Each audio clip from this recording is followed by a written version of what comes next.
selamat datang di podcast Hidup Kita. Di sini saya Haura Hidayah Radatul Aisy dan hari ini kita akan membahas topik yang sangat amat penting, yaitu gizi seimbang. Mungkin banyak dari kita yang masih bingung gak sih sebenarnya gizi seimbang itu apa, gimana cara menerapkannya buat kehidupan sehari-hari. Nah, untuk menjawab pertanyaan itu semua, saya udah mendatangkan tamu istimewa yaitu ahli gizi, yaitu Farah Feranca Najwa. Halo Cua, apa kabar?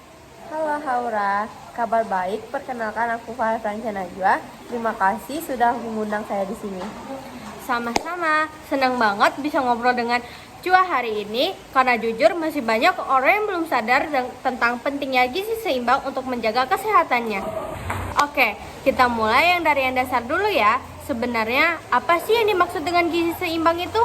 Jadi, gizi seimbang itu adalah konsep pola makan yang memenuhi kebutuhan tubuh secara proporsional. Jadi, bukan sekedar makan sampai kenyang, tapi memastikan makanan yang kita konsumsi itu mengandung nutrisi yang dibutuhkan tubuh.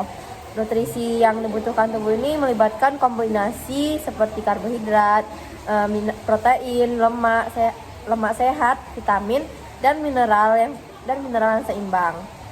Disesuaikan juga dengan usia, jenis kelamin, aktivitas, dan kondisi kesehatan tubuh masing-masing. Berarti kalau cuma makan nasi sama lauk doang setiap hari, itu belum tentu seimbang ya?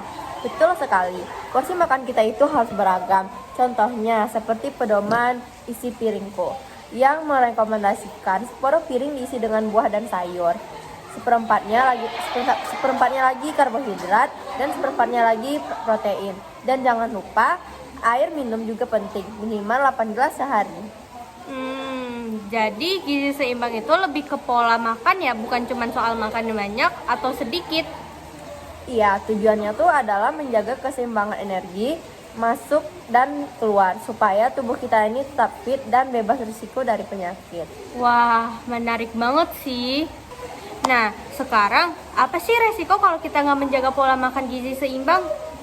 Dampaknya bisa besar nih Haura. Pertama, kalau kelebihan gizi biasanya berujung pada obesitas.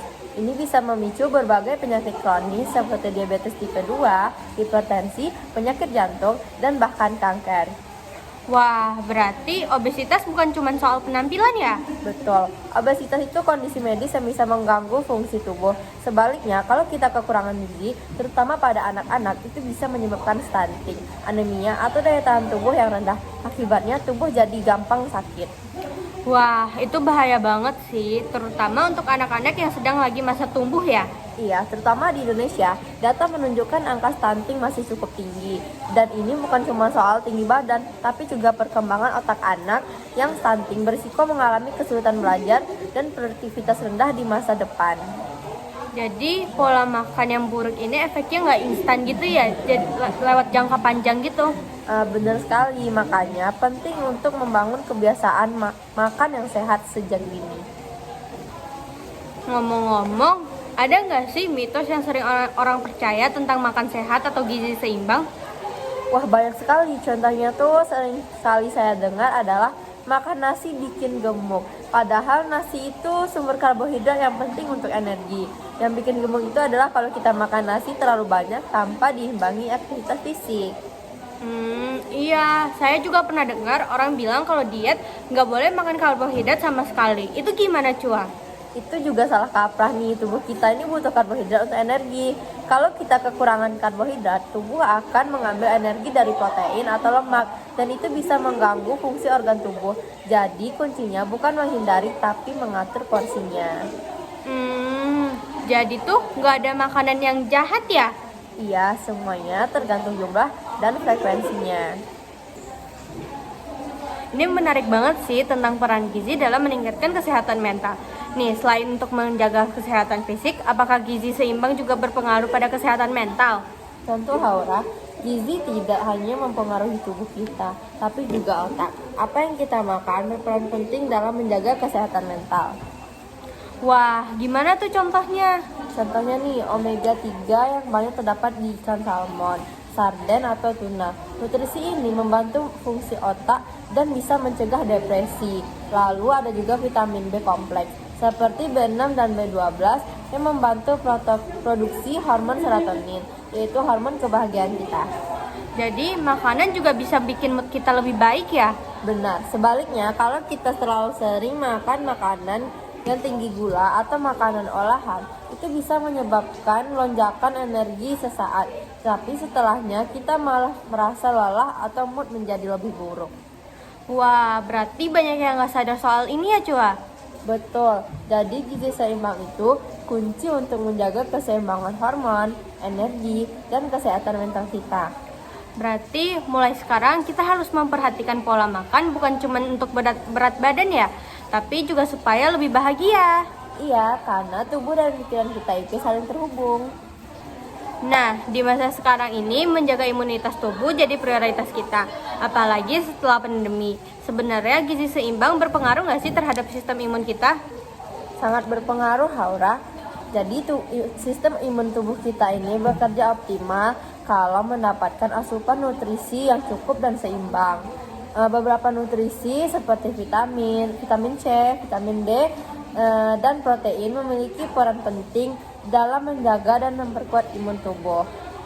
Contohnya makanan apa saja yang bisa mendukung imun kita sih? Contohnya kalau vitamin C itu bisa didapatkan dari jeruk, kiwi, stroberi, dan paprika. Vitamin D banyak ditemukan di ikan berlemak seperti salmon, atau bisa juga dari paparan sinar matahari. Seperti kalau di zinc itu ada kacang-kacangan, biji-bijian, dan daging tanpa lemak. Jangan lupa protein juga penting untuk memperbaiki sel-sel tubuh yang bisa kita dapatkan dari telur, tahu, tempe, dan ayam. Kalau makanan cepat saji gimana?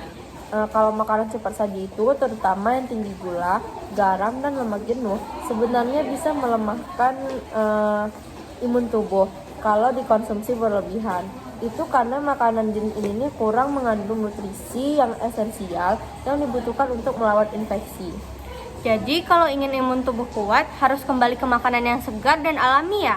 Betul, kalau makan seimbang itu seperti membangun benteng pertahanan bagi tubuh kita. Nah, sekarang yang paling penting, bisa nggak sih kasih tips bagaimana teman-teman pendengar yang ingin memulaikan gizi seimbang? Tentu nih, ada beberapa langkah yang mudah. Yang pertama itu buat jadwal makanan teratur. Jangan lewati sarapan, makan siang, dan makan malam. Terus yang kedua itu pilih makanan yang segar. Usahakan mengurangi makanan yang olahan tinggi garam, gula, dan lemak. Terus yang ketiga itu perbanyak sayur dan buah. Ini adalah sumber serat, vitamin, dan mineral yang penting. Yang keempat, kontrol porsi makan. Jangan berlebihan, makanan itu disesuaikan dengan kebutuhan harian. Terus yang kelima itu minum air putih yang cukup. Hindari minuman manis berlebih. Terus yang keenam itu coba masak sendiri nih. Dengan masak sendiri kita bisa lebih mengontrol bahan dan cara masaknya. Wah, tipsnya simple banget ya, tapi aplikatif banget. Iya, yang penting mulai dari langkah kecil, seperti mengganti cemilan gorengan dengan buah atau mengurangi penggunaan gula saat membuat minuman. Wah, pembicaraan kita hari ini benar-benar membuka mata tentang pentingnya gizi seimbang ya. Terima kasih banyak ya Cua, sudah berbagi informasi yang sangat bermanfaat untuk kita. Sama-sama Haura, semoga teman-teman pendengar bisa langsung mempraktikkan tips-tips tadi ya. Amin. Buat teman-teman yang mendengarkan, ingat pola makan sehat adalah investasi buat masa depan. Jangan lupa untuk follow podcast ini dan bagikan ke teman-temanmu. Sampai jumpa di episode berikutnya. Tetap semangat dan sehat. Dadah.